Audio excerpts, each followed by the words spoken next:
This is The Real Estate Dweller with Miguel Pagan, the podcast that's all about real estate. For more than 2 decades, Miguel Pagan has been at the forefront of change in real estate. This podcast will help you navigate through the ever-changing landscape of real estate. Now, here is your host, Miguel Pagan.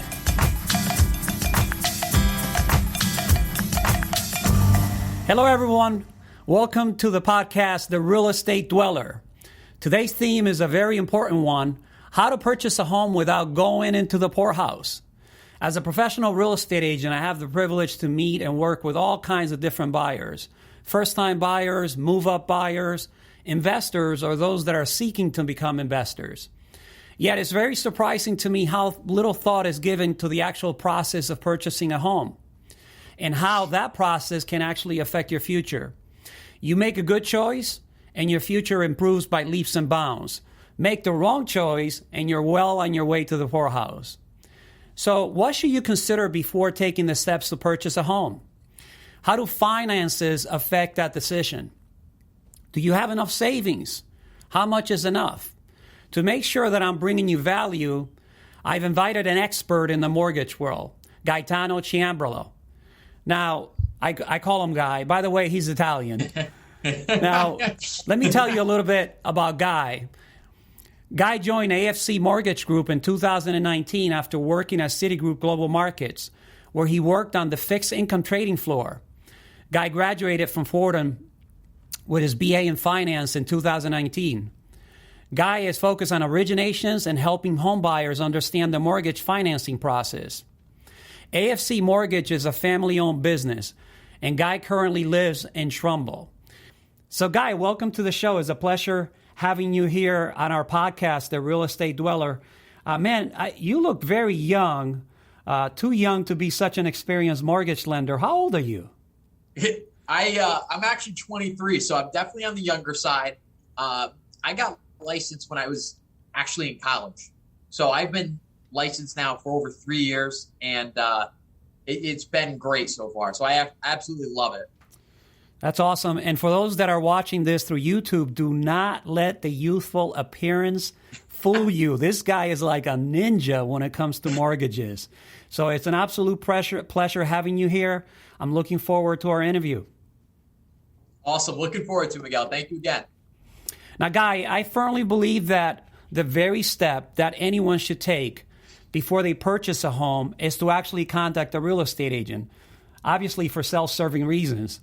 But I want to take it from your perspective. Let's look at this process from the perspective of a lender. And what are your tips that you will give buyers to make sure that when they purchase a home, they're not bankrupting their future? So, Guy, before a buyer actually sets out to purchase a home, what do you feel is the first step they should take? So the first thing, Miguel, when a buyer or a person realizes that they want to buy a home, is getting pre-approved and looking at their finances to understand what they're going to be able to afford and what they're going to be comfortable with paying each month. So if someone wants to buy a home, they'll come to a lender and they'll ask to get pre-approved. A pre-approval is where a lender looks at income, assets, and credit. We dive into all 3 aspects of those. We also look at a full picture of what other investment accounts or savings that this borrower has. And by doing the pre-approval, the borrower is going to be able to walk away knowing what they're going to be able to afford for a purchase price, loan amount, down payment, terms of the loan, how much money each month their payment's going to be, how much they're going to need for closing and a down payment. And after leaving a pre-approval meeting, a buyer's ready to go.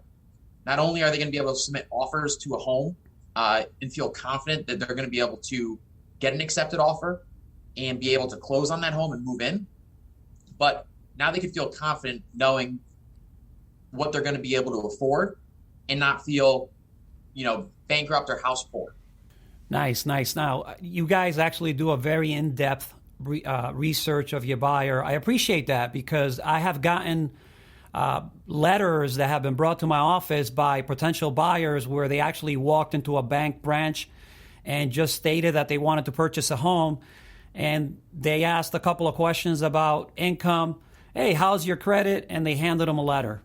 Yeah, so that's something we've seen before, and we don't do it. Well, when we speak with a buyer, the first thing we do is have a 10 to 15-minute introduction phone call, understand their goals, understand what they're trying to do, and it gives us a rough idea of where we're going to go, loan programs possibly.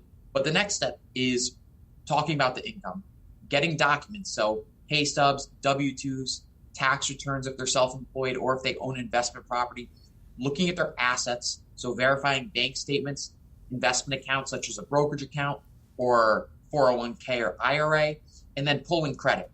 And pulling credit, everybody has a credit score. Understanding what your credit score is helpful going into a meeting, a pre-approval meeting, but that's going to determine how much a lender will lend to you, what kind of interest rate you're going to get, how much money you're going to be able to put down. So we verify all of that. And when we give someone a pre-approval letter, they're ready to go. They can submit an offer, feel confident that there's not going to be any fallout, unless something catastrophic, like they lost their job, but there's going to be no fallout from getting a pre-approval to closing on a home. Very good. And the last thing we want is fallout. Yeah.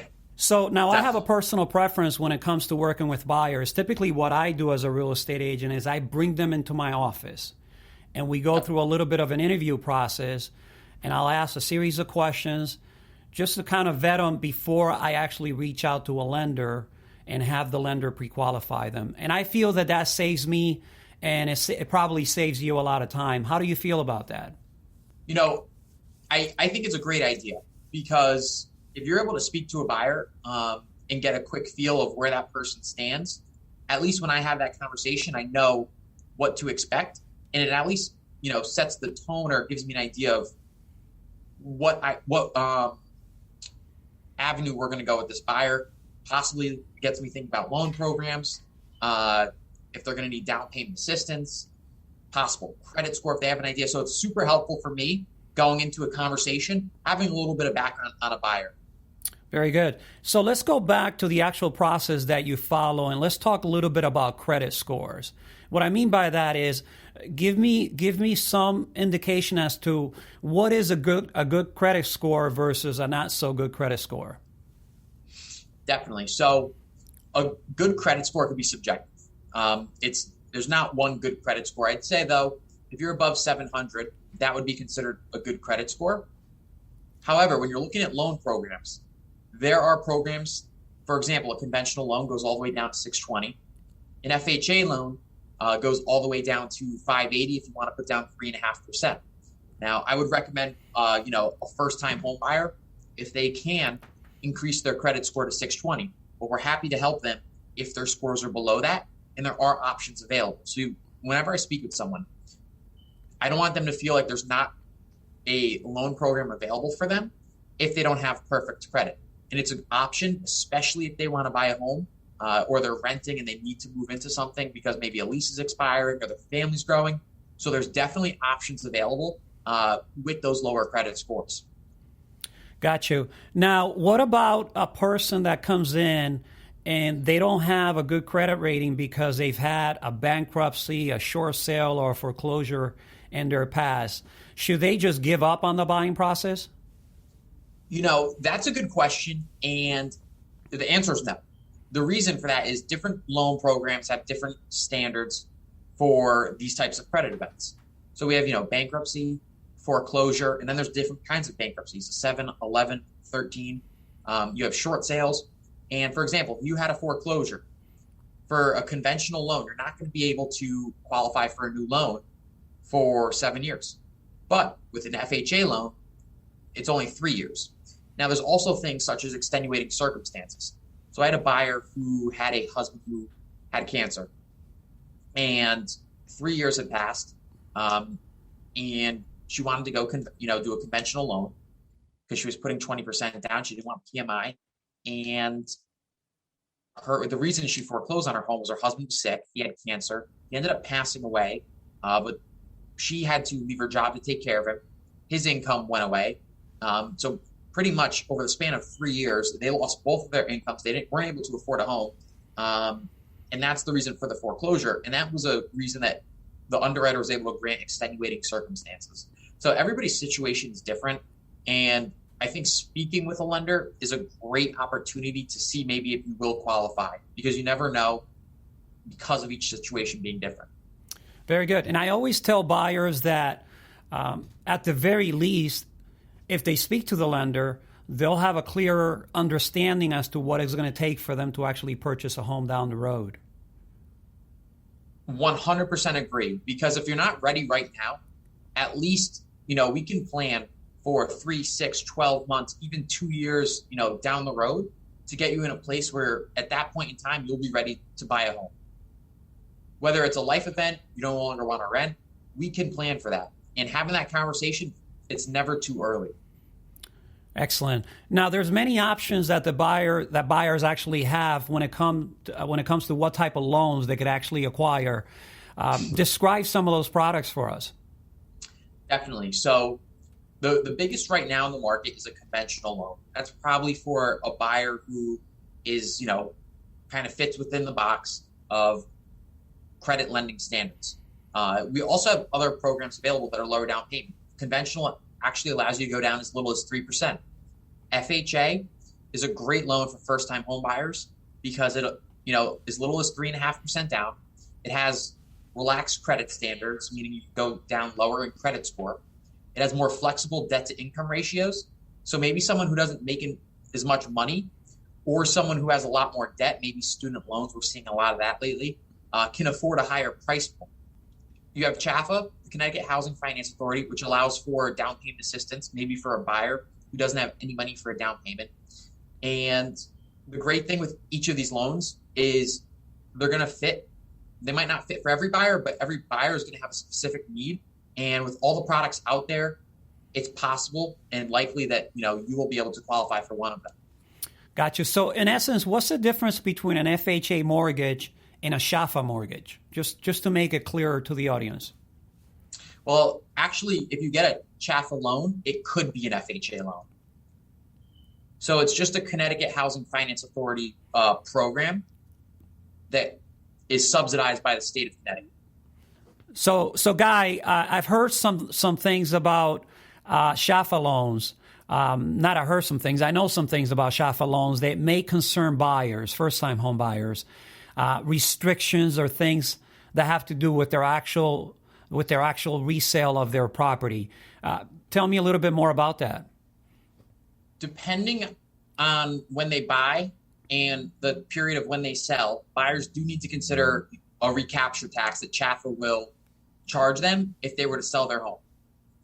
So it all depends on a timeline of when they purchase it and then when they go to sell or refinance. So it's definitely something you have to keep in mind. And it's a percentage that CHFA will charge you once you sell your home.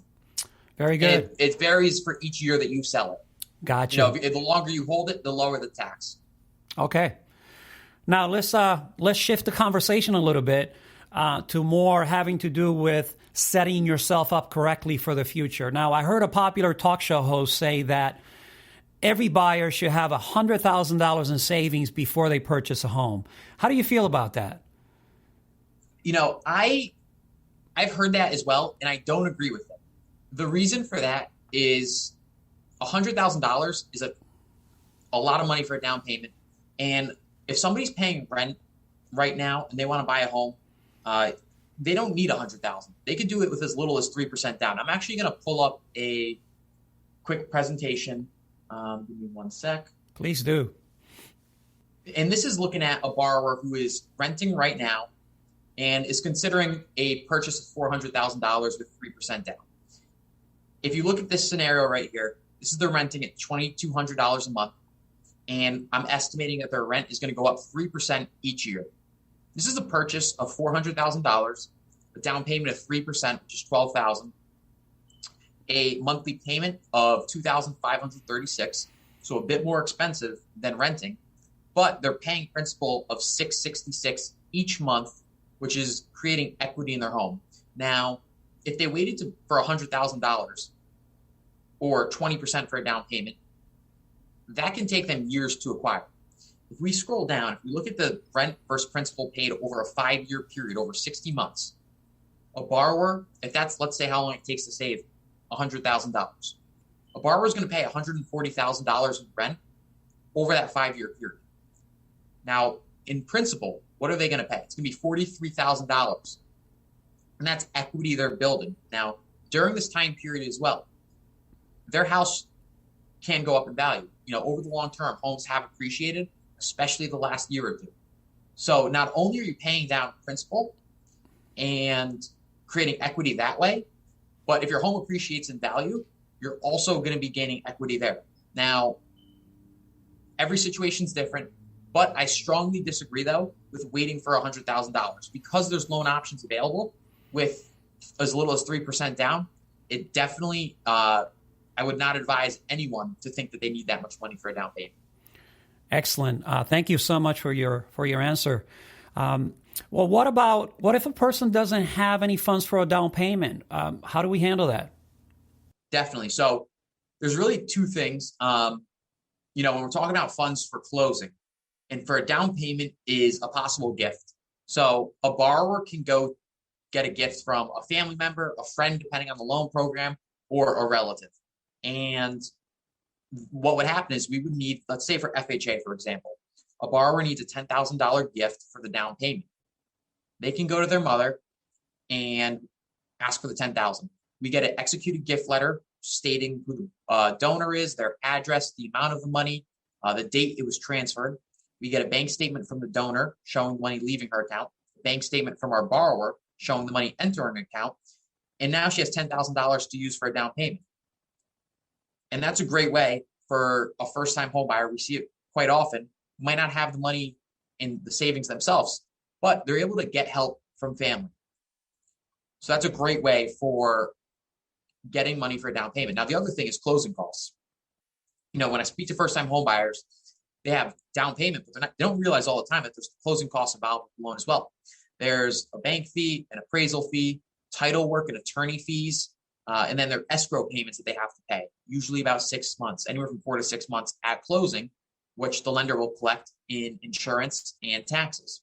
So that could be another 2 to 3% of the purchase price. In that case, what I recommend buyers do, let me see if I can pull this up as well, is a seller credit. And the way this works, let's see, is back to this same example, a $400,000 purchase price. The total money you're going to need for cash to close is $22,800. If you get a seller credit for $8,000, you increase the purchase price by $8,000 from $400 to $408. If we go to more info, go to closing costs, the seller gives you that $8,000 back, so they're still netting $400K.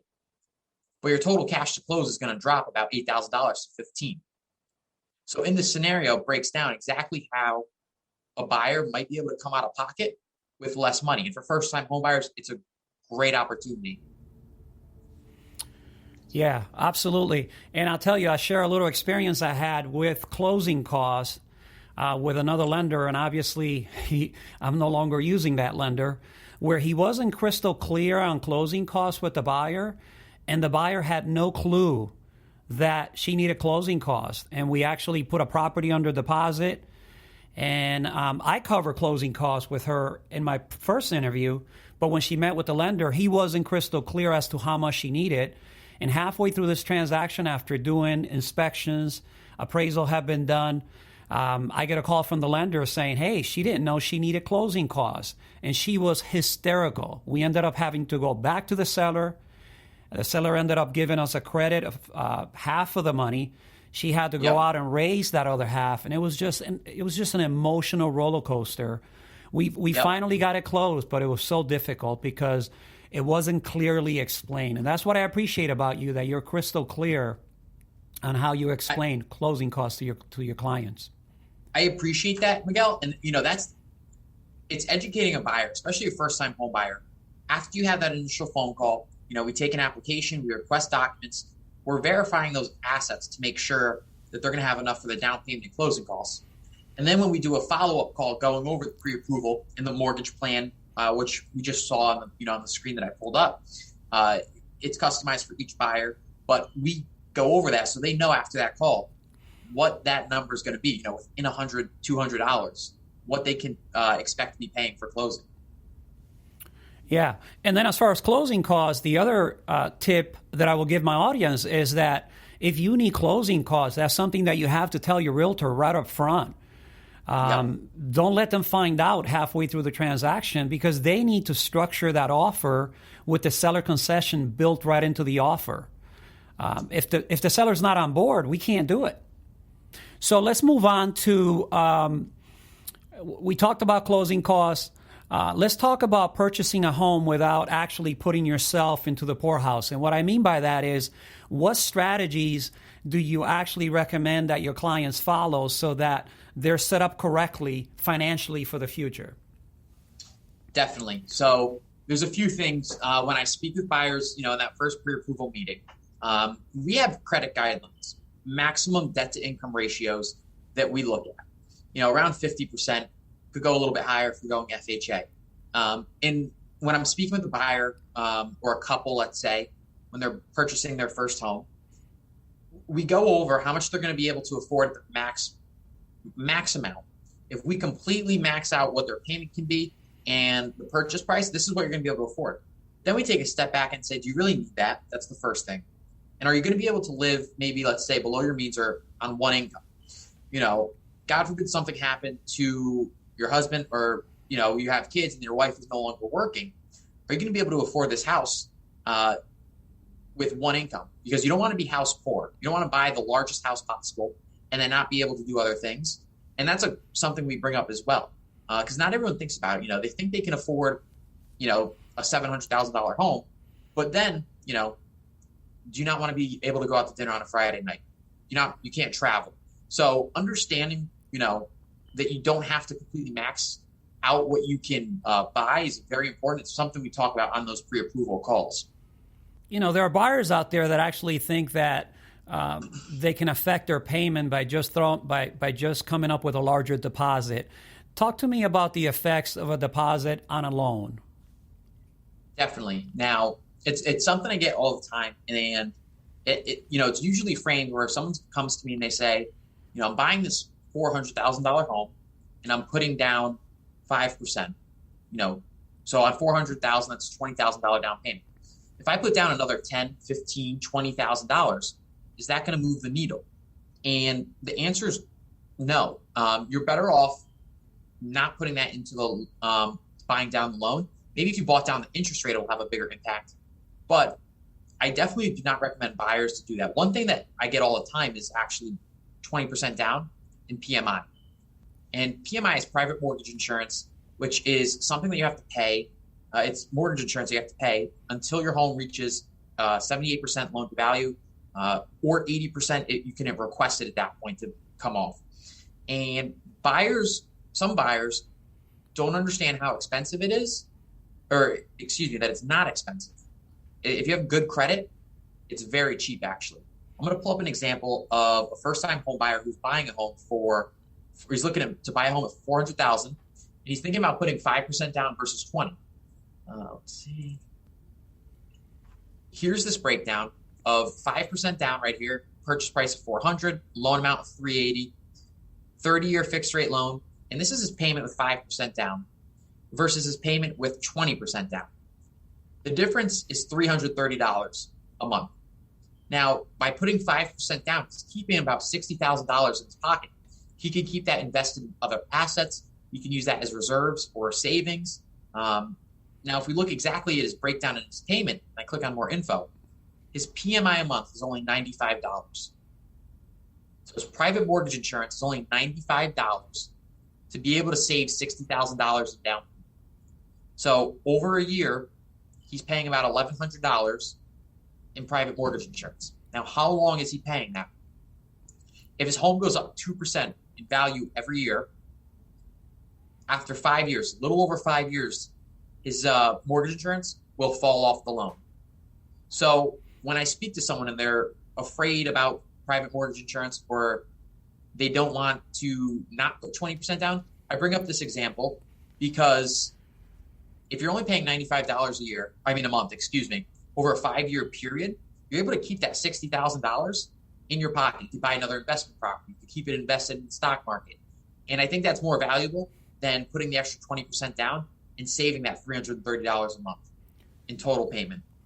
Yeah, thanks for clarifying that. I know you showed me this example before. I was blown away because I always thought that the goal was to get rid of PMI as quickly as possible. But man, I'd rather keep the $60K in the bank. 100%. Let me reframe that. Not in the bank, investing it. Yes. So let's talk about building a team around you before you purchase.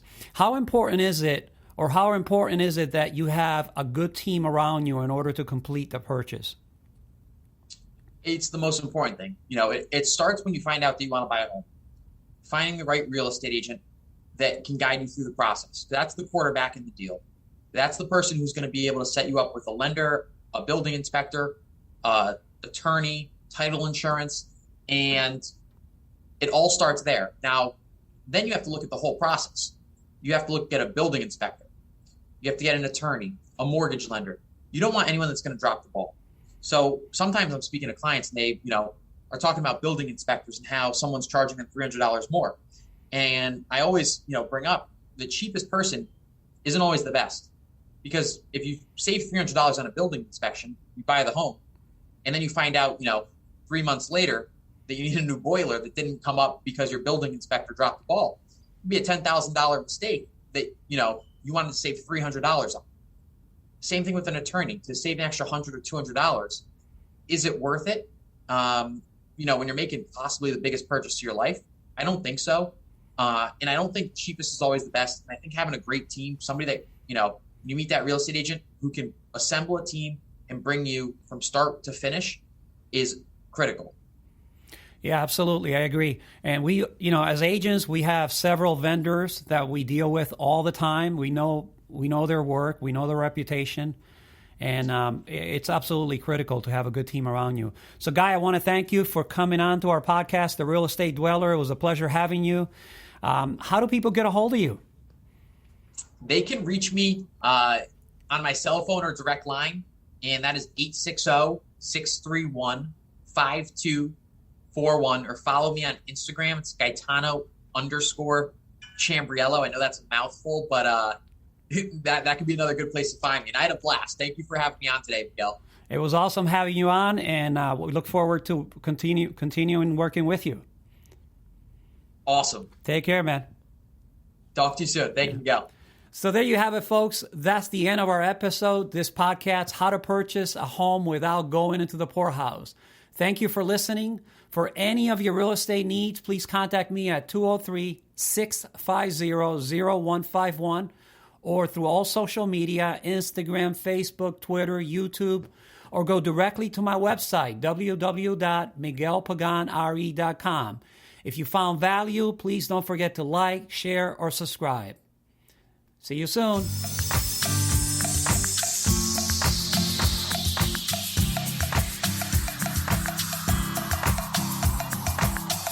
Thank you for listening to another edition of The Real Estate Dweller with Miguel Pagan. For all of your real estate needs, contact Miguel Pagan at William Ravis Real Estate, 203-650-0151. Join us again next week for The Real Estate Dweller, and let Miguel's 22 years of experience work for you.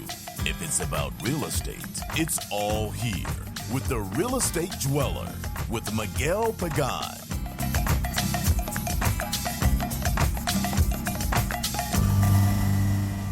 The opinions expressed are those of Miguel Pagan and his guests, not those of his company or any affiliates.